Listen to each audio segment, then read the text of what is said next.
حضرت ذوالقرنین کا نام سکندر ہے۔ اللہ تعالیٰ نے ان کو تمام روئے زمین کی بادشاہی عطا فرمائی۔ جی ہاں، پوری دنیا پر ان کو بادشاہی ملی۔ یوں کہا جا سکتا ہے کہ پوری دنیا کا ایک چکر لگایا، مشرق سے لے کر مغرب تک دونوں دنیا کے کونوں کو انہوں نے وزٹ کیا۔ حضرت ذوالقرنین نے 3 سفر کیے اور ان 3 سفروں کا حال قرآن میں بیان ہوا ہے۔ جی ہاں، کیسی عظیم شخصیت ہیں کہ جن کے سفروں کے احوال قرآن میں بیان ہوئے۔ آئیے قرآن مجید سے ان تینوں اسفار کے، ان تینوں سفروں کے احوال سنتے ہیں۔ پہلا سفر، حضرت ذوالقرنین رضی اللہ تعالیٰ عنہ نے پرانی کتابوں میں پڑھا تھا کہ سام بن نوح علیہ السلام کے دور میں ایک شخص آب حیات کے چشمے سے پانی پی لے گا تو اس کو موت نہ آئے گی۔ اس لیے حضرت ذوالقرنین نے مغرب کا سفر کیا۔ آپ کے ساتھ حضرت خضر علیہ السلام بھی تھے۔ وہ تو یعنی حضرت خضر علیہ السلام تو آب حیات کے چشمے پر پہنچ گئے اور اس کا پانی بھی پی لیا، مگر حضرت ذوالقرنین کے مقدر میں نہیں تھا اور وہ آب حیات کے چشمے سے پانی پینے سے محروم ہو گئے۔ اس سفر میں آپ جانب مغرب روانہ ہوئے تو جہاں تک آبادی کا نام و نشان ہے وہ ساری منزلیں طے کر کے آپ ایک ایسے مقام پر پہنچے کہ انہیں سورج غروب کے وقت ایسا نظر آیا کہ ایک سیاہ چشمے میں ڈوب رہا ہے، جیسا کہ سمندری سفر کرنے والوں کو آفتاب سمندر کے پانی میں ڈوبتا ہوا نظر آتا ہے۔ وہاں ان کو ایک ایسی قوم ملی جو جانوروں کی کھال پہنے ہوئے تھی، اس کے سوا کوئی دوسرا لباس ان کے بدن پر نہیں تھا، اور دریائی مردہ جانوروں کے سوا ان کی غذا کا کوئی دوسرا سامان نہ تھا۔ یہ قوم ناسک کہلاتی تھی۔ حضرت ذوالقرنین نے دیکھا کہ ان کے لشکر بے شمار ہیں اور یہ لوگ بہت ہی طاقتور اور جنگجو ہیں، تو حضرت ذوالقرنین نے ان لوگوں کے گرد اپنی فوجوں کا گھیرا ڈال کر ان لوگوں کو بے بس کر دیا۔ چنانچہ کچھ تو مشرف با ایمان ہو گئے اور کچھ آپ کی فوجوں کے ہاتھوں مقتول ہو گئے۔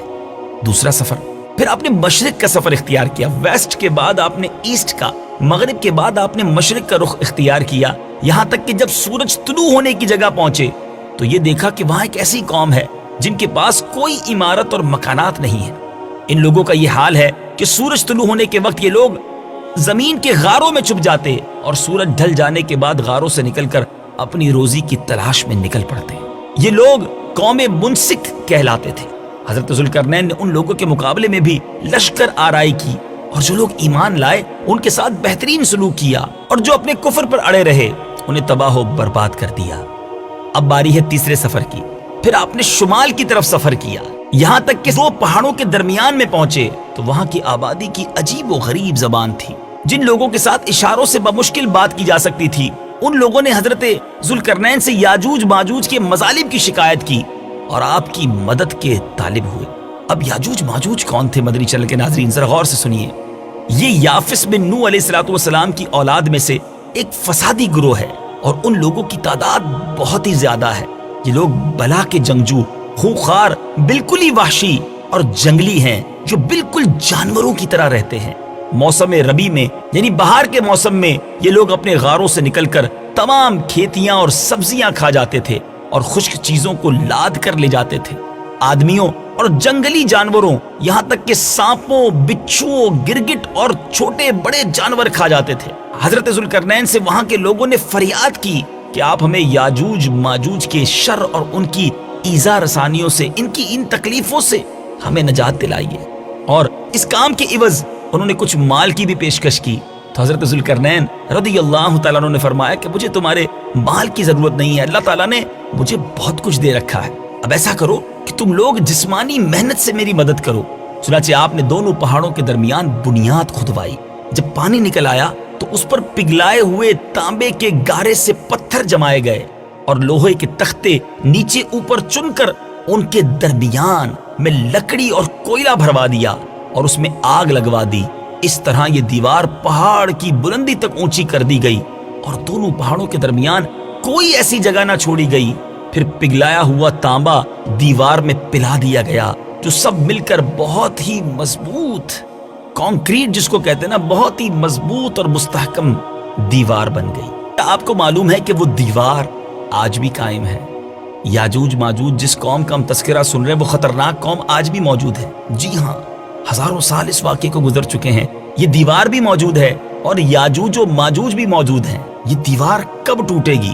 ذرا سنیے، حدیث پاک میں آتا ہے کہ یاجوج و ماجوج روزانہ اس دیوار کو توڑتے ہیں، اور دن بھر جب محنت کرتے کرتے اس کو توڑنے کے قریب ہو جاتے ہیں تو تو ان میں سے کوئی کہتا ہے اب چلو باقی کل کو توڑیں گے۔ دوسرے دن جب وہ لوگ آتے ہیں تو خدا کے حکم سے وہ دیوار پہلے سے بھی زیادہ مضبوط ہو جاتی ہے۔ اب اس دیوار کے ٹوٹنے کا جب وقت آئے گا، قیامت سے پہلے جب وہ وقت آئے گا، تو ان میں سے کوئی کہے گا اب چلو انشاءاللہ کل اس دیوار کو توڑ ڈالیں گے۔ ان لوگوں کے انشاءاللہ کہنے کی برکت سے اور اس کلمے کا یہ ثمرہ ہوگا کہ دوسرے دن دیوار ٹوٹ جائے گی۔ قیامت قریب ہونے کا یہ وقت ہوگا، دیوار ٹوٹنے کے بعد یاجوج ماجوج باہر نکل پڑیں گے اور زمین میں ہر طرف فتنہ و فساد اور قتل و غارت گری کریں گے، چشموں اور تالابوں کا پانی پی ڈالیں گے اور جانوروں اور درختوں کو کھا ڈالیں گے۔ زمین پر ہر جگہ وہ پھیل جائیں گے، مگر مکہ مکرمہ، مدینہ طیبہ اور بیت المقدس، ان تینوں شہروں میں یہ داخل نہ ہو سکیں گے۔ پھر حضرت عیسیٰ علیہ السلام کی دعا سے ان لوگوں کی گردنوں میں کیڑے پیدا ہو جائیں گے اور یہ سب کے سب ہلاک ہو جائیں گے۔ اللہ تعالی ہم سب کو یاجوج و ماجوج کے فتنوں سے محفوظ فرمائے، ہم سب کے ایمانوں کی حفاظت فرمائے کہ قرآن مجید میں کیسی کیسی تاریخی باتیں ہیں۔ ہمیں قرآن کے واقعات پڑھنے کا وقت نہیں ہے۔ اگر قرآن پڑھیں، اس کی تفسیر پڑھیں تو نہ جانے کتنا سارا علم ہم حاصل کر سکتے ہیں۔ دنیا کی بہت ساری باتیں ہمیں معلوم ہیں، مگر اسلامک ہسٹری اور اسلامی واقعات ہمیں نہیں معلوم۔ آئیے نیت کرتے ہیں، قرآن پڑھیں گے بھی اور اس کو سمجھنے کی بھی کوشش کریں گے۔ الحمدللہ مکتبۃ المدینہ نے ہمارے لیے ایک بہت خوبصورت تحفہ صراط الجنان تفسیر قرآن کا عطا کیا ہے۔ آپ اسکرین پر بھی صراط الجنان کا ٹائٹل دیکھ رہے ہوں گے۔ یہ بہت شاندار تفسیر قرآن ہے اور بڑے آسان الفاظ میں موجود ہے۔ مکتبۃ المدینہ سے اسے حاصل کیجئے۔